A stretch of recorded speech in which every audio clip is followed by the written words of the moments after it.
Hili katika usafiri wa umma, yani public transport, tutakuwa tuna aina tatu: mabasi yanayotumia umeme, teksi za baharini, pamoja na treni ya kutoka Malindi mpaka Bububu au Chuini.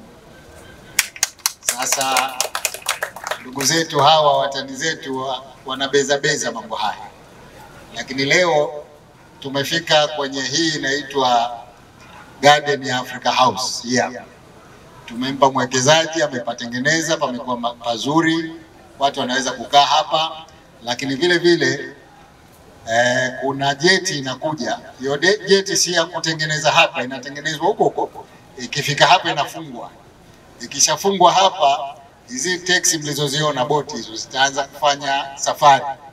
Kwa kuanzia watakuwa wanapeleka watalii kwenye visiwa vidogo, lakini nimempa huyu bwana kazi ya kwamba tutatengeneza maeneo mengi, kwa kuna garden na mikahawa kama hii, lakini kwa kuna jeti.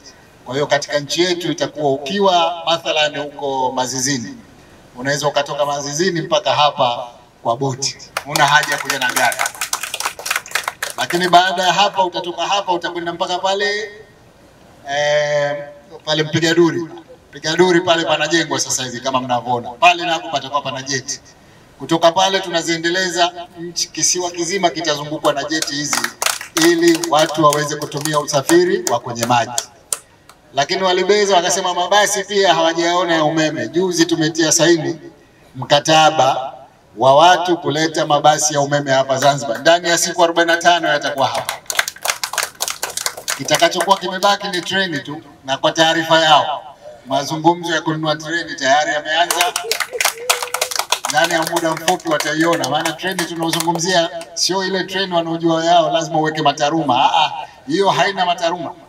Hiyo ni treni inatumia matairi ya kawaida, inapita kwenye barabara za kawaida. Tutaanzia pale Malindi mpaka Bububu kama ilivyokuwa zamani, alafu baadaye route itaendelea mpaka Chuini na kwingineko. Kwa hiyo tukisema tunaahidi na tunatekeleza, huwa tunaahidi na kutekeleza. Sasa wamekurupuka wakasema hamjafanya, lakini nawaambia watulie kabisa. Baada ya muda mfupi vitu vyote vitatu hivyo vitakuwepo katika nchi yetu na tutakuwa tumetimiza ahadi zetu.